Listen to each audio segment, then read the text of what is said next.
We're back for our part 2 of the 15 games of the year for 2025, because last year was a massive year for games, and more importantly it was a creative one. It was a year where smaller teams, experimental studios and unapologetically weird projects stood shoulder to shoulder with the bigger releases, and completely held their own. Instead of chasing realism or scale, a lot of this year's most memorable games chased identity, through distinct art styles, soundtracks that carried emotion, and mechanics built around the feel, mood and intention, not just checklists. So this list isn't about budget or brand recognition, it's truly about voice. Let's get into it.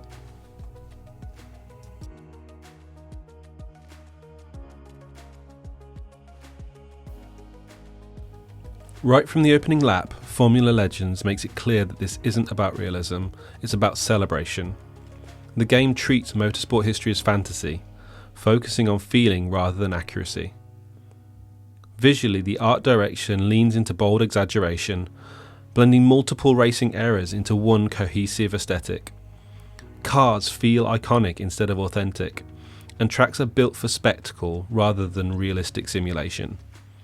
Behind the wheel, the mechanics strike a perfect balance between accessibility and expression. Anyone can jump in, but mastery comes from understanding the momentum, racing lines and confidence under pressure. With engine audio that's stylized and full of character, selling the speed through personality rather than precision.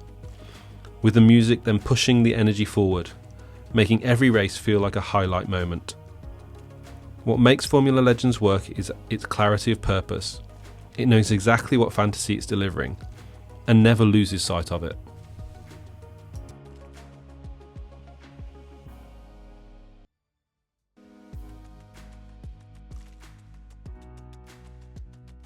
Joy is the first thing that Wheel World communicates, long before mechanics fully reveal themselves. Everything about this game invites curiosity and movement. With bright colours, playful shapes, and expressive character designs that define its visual identity. The world feels welcoming rather than challenging, like a space designed to be explored for its own sake. Traversal sits at the heart of this experience, and it feels smooth, responsive, and expressive. Movement isn't just how you get around, it's the reward. Audio feedback reinforces that sense of emotion, reacting naturally to the speed and the terrain, and the soundtrack stays upbeat and adventurous, matching the game's light-hearted tone perfectly. Wheel World succeeds because it prioritises feel over friction, and it's a reminder that momentum alone can be a mechanic worth celebrating.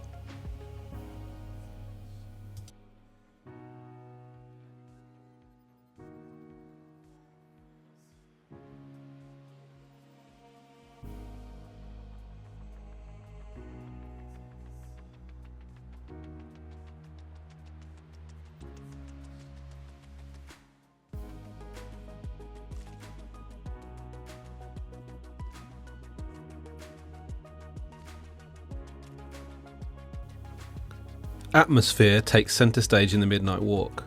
From the first steps, the game establishes a mood that lingers long after the screen fades to black. Darkness and contrast define the visual language throughout, with lighting doing most of the storytelling work.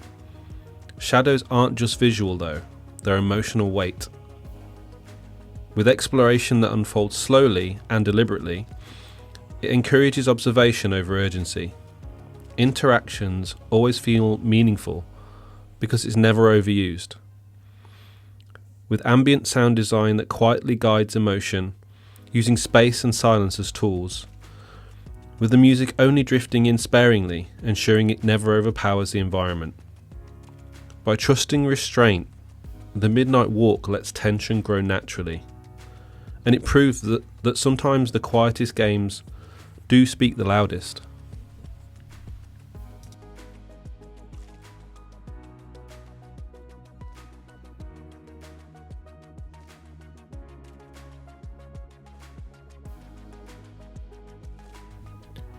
There's something immediately unsettling about Bye Sweet Carol, even when it looks beautiful, and that contrast is the game's greatest strength. Hand-drawn animation and fairy tale influences create a storybook surface that slowly twists into something darker. The art direction walks this careful line between wonder and dread. Gameplay stays deliberately focused on exploration and pacing rather than challenge, and progress is driven by curiosity, not combat mastery. With soft audio textures that lull you into a false sense of safety before shifting tone unexpectedly. The music feels innocent at first, but then subtly wrong. What lingers after playing is a commitment to mood. By Sweet Carol feels like a fable that you weren't meant to hear alone.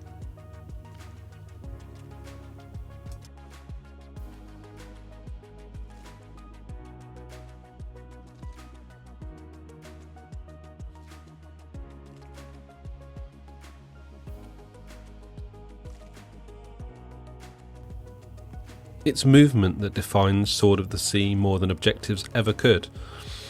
The game is built around emotion as an expression, with minimalist landscapes and clean silhouettes that create an elegant visual style and emphasize flow. Every environment feels designed to be crossed, not conquered. Surfing across sand and water feels fluid and intuitive, turning traversal into a meditative loop.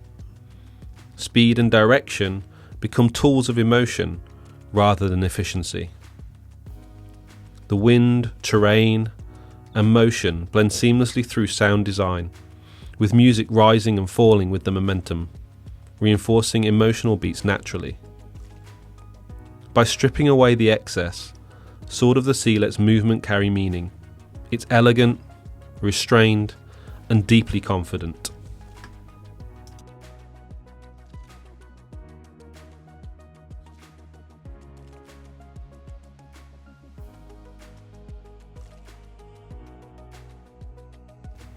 Aggression pulses throughout Possessor's runtime, from the opening moments to the last gasps. This game is confrontational by design, with high contrast visuals and striking character silhouettes, giving the art direction a dangerous edge. Everything looks sharp, volatile, and unstable. The combat moves fast and punishes hesitation, rewarding precision and adaptability. The encounters feel unpredictable, but in the best way. With distorted audio effects and heavy impact sounds that sell every hit. The soundtrack leans into this chaos, amplifying with intensity instead of smoothing it out. Possessors thrives because it never softens its tone. It commits fully to discomfort, and that commitment is its identity.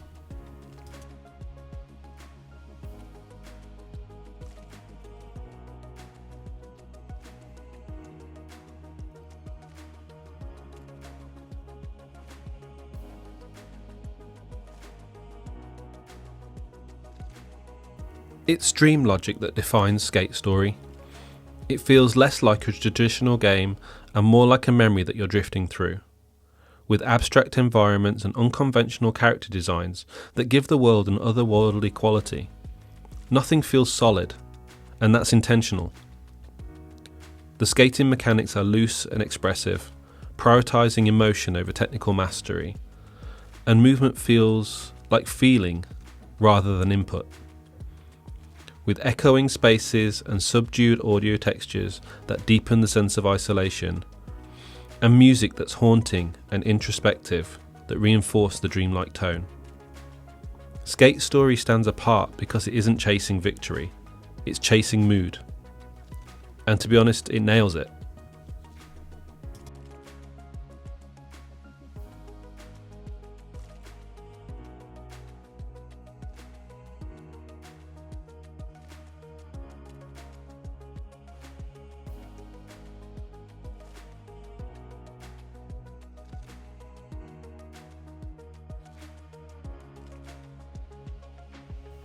Unbeatable radiates confidence. It knows exactly who it is and never apologises for it. With bold, anime-inspired visuals and a graphic design that makes every frame pop, the characters and environments are bursting with personality. The rhythm mechanics throughout the game are tight, responsive, and demanding, and reward focus and timing. Success here feels sharp and immediate. And the music drives everything, with tracks that demand full attention. The sound design and gameplay are inseparable. Unbeatable works because it commits without hesitation. The style isn't for decoration, it's the foundation of the very game itself.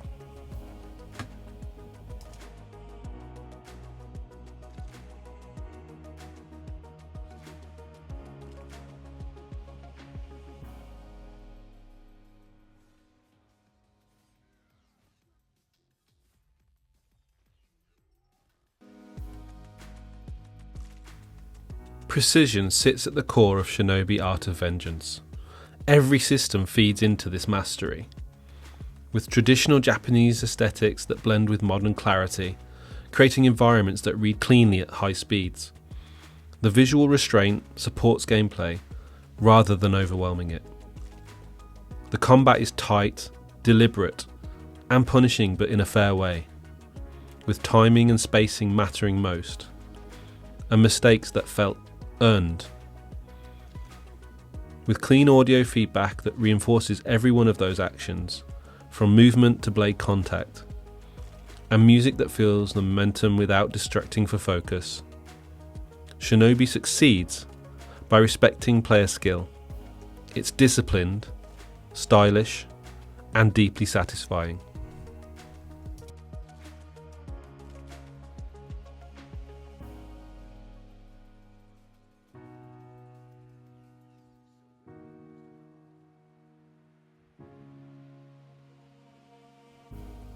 Introspection defines Rue Valley. It's a game that invites reflection instead of adrenaline, with soft colour palettes and painterly environments that create a personal, almost fragile visual tone. Everything feels slightly off, but in a meaningful way. Narrative exploration replaces traditional challenge here, emphasising choice and observation. Progress feels emotional rather than mechanical. Environmental audio grounds the scenes, while music lingers gently in the background. Silence is often just as important as the sound. Rue Valley works because it trusts subtlety. It leaves space for the player to think and to feel.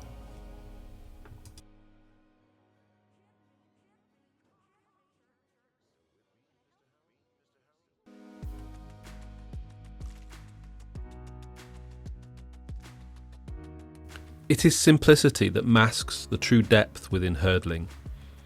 What looks gentle becomes quietly profound. With natural landscapes and soft visuals that emphasise calm and connection, the art direction avoids spectacle in favour of sincerity. Guiding creatures becomes an exercise in patience and empathy rather than control. And success comes from understanding behaviour, not forcing outcomes. Ambient sound design reinforces that tranquility, with natural audio cues and gentle feedback, and music that supports emotion without steering it. Hurdling stands out by making care the mechanic. It's quiet, thoughtful, and unexpectedly moving.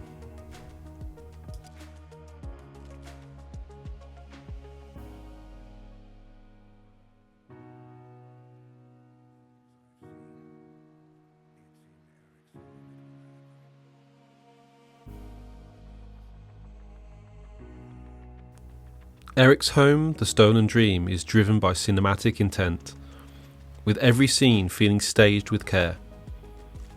Richly detailed environments and deliberate lighting create a strong sense of place throughout, and the art direction guides attention without hand-holding.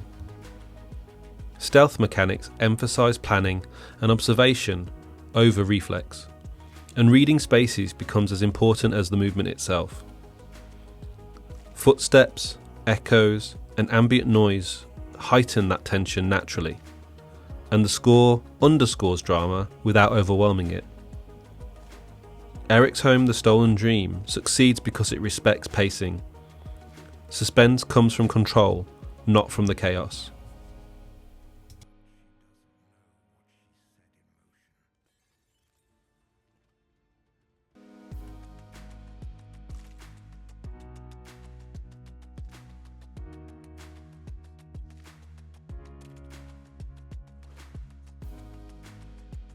It's the concept that leads everything within the altars.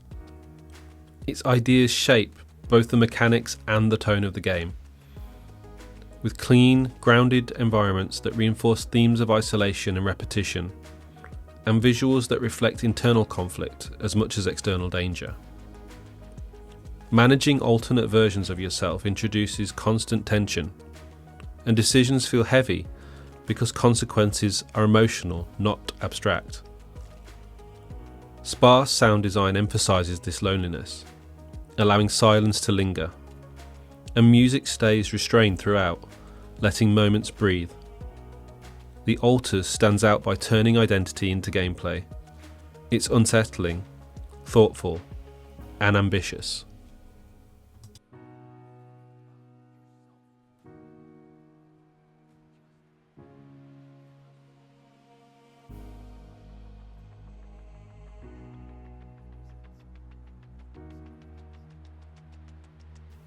Blueprints fuels curiosity.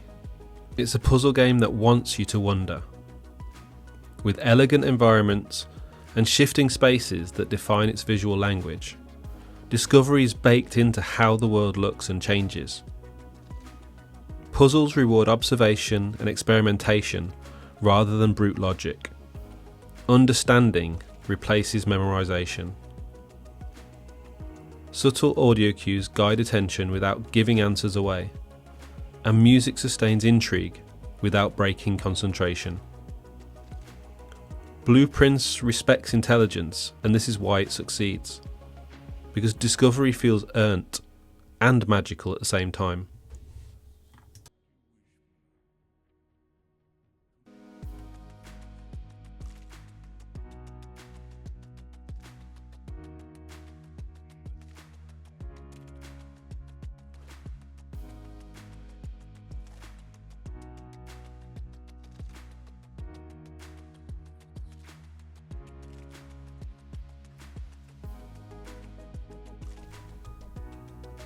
Dispatch is defined by control under pressure.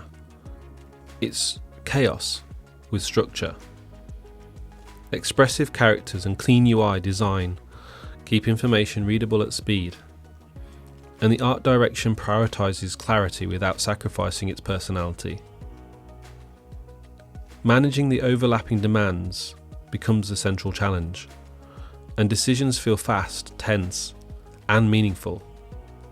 With layered dialogue and responsive sound cues that heighten urgency, and music that keeps momentum high without drowning communication, Dispatch earns its place by being sharp and confident. It's a strong, energetic finish. That's it. That brings us to the end of my part 2. 15 more top games from 2025 that stood out by knowing exactly who they are and committing fully to that vision. If your game of the year isn't here, I already know you've probably got some thoughts, and I want to hear them in the comments. Please like and subscribe, and I'll see you in the next one.